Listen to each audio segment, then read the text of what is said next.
this clean energy frontier will be good for all of us in this area and in the world moving forward. All right, so Warden McNeil, we hear a lot from the federal government and the provincial government about environmental goals and climate change targets and whatnot. But I think at a lot of times the municipal level gets undersold on the value that municipal governments can play in this conversation. So what is Huron County doing in this space, and why are things like net zero and climate change important to your municipality? Well, thank you very much for the opportunity, Chad. And without a doubt, I think that most people would understand and agree that municipal government is close to the people. And so if we want change, this is where it starts. And if we have a desire to improve our environment for future generations, it has to start at the municipal level. And we in Huron County are very supportive of the initiative for zero emissions going forward, and we have to start somewhere. And we're more than happy to partner with Bruce Power and specifically Clean Energy Frontier in this initiative. Well, that's great to hear, Warden. And I think that the name itself suggests that we're on the edge of change here. And I think that you're right, that municipalities really can be that catalyst for change and drive that change at the grassroots and local level. So thinking about this whole notion of a frontier and what a frontier represents, really being that, again, on the edge of innovation and pushing the boundary of where we can go. What does a clean energy frontier look like to you in Huron County? I would suggest it would mean a better future going forward. The decisions we make today, I will suggest, in the municipal sector and as municipal leaders or wardens, we don't make those initiatives for today. We make it for the future and future generations, for our children and more specifically our grandchildren and great-grandchildren. What we do today will have a far-reaching effect. And I'm all about looking forward and leaving our planet and this area in better shape than when we came.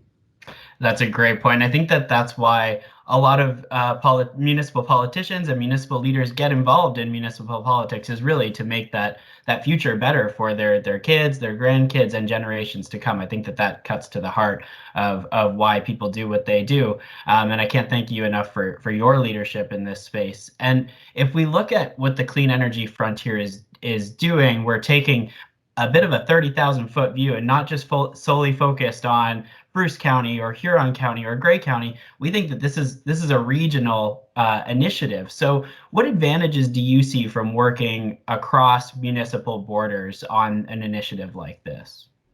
I believe that we accomplish a lot more when we communicate collaboratively and come up with the best concepts for the future. If we want to go fast, you go alone. If you want to go far, you go together.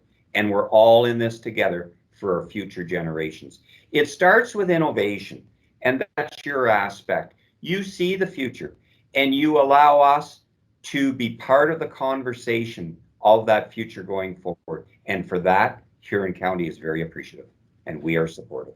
Well, that's incredible, Warden, and thank you very much. And to you and council, I had a really great time coming to council a couple of months ago and presenting what we're all about here at the Clean Energy Frontier. And the feedback that council gave me was really incredible. And we're really looking forward to working with you going forward and working really across the region to build up the region together. It kind of hits on that, build back better type of approach. But for me, I like to say, let's build back like Bruce Grey and Huron. We're on that frontier of innovation. And like you said, driving it, being those catalysts for change in this space. And I think that's really important going forward. So one question that I've been asking is, what should people be talking about when it comes to clean energy and our region? Are there things that folks just aren't talking about? Are they a little bit, mystified by what goes on in that space north of Toronto or north of the London area? What should people really be focused on when they think of clean energy and our region? I will suggest to you in a simple word, leadership. Leadership, innovation, and leveraging the opportunities that we have so that we can collaboratively make the best decisions for the future. We have a wonderful area in Huron-Bruce Grey, and we are so appreciative of Bruce Power and the initiatives to make our area better. I'm all about leadership, and we will be looked at in this area from other areas as displaying leadership. And I'm a firm believer in that. Well, that's great to hear. And just on a closing note, thank you again, Warden, for all the leadership that you're showing and for your support of the clean energy frontier. Is there anything else that you wanted to add to the conversation here today? There is actually. I would really like to thank yourself, Chad, and the Clean Energy Frontier, and specifically Bruce Power. Bruce Power does so much for our area that is under the radar that a lot of people don't see. And we're better off in this area because of Bruce Power. Of all of the supportive initiatives, and they are countless, a lot of residents will not be in a position to understand the collaboration and the initiatives. This clean energy frontier will be good for all of us in this area and in the world moving forward. And leadership is what it's all about. So thank you very much for allowing Huron County to be a part of this.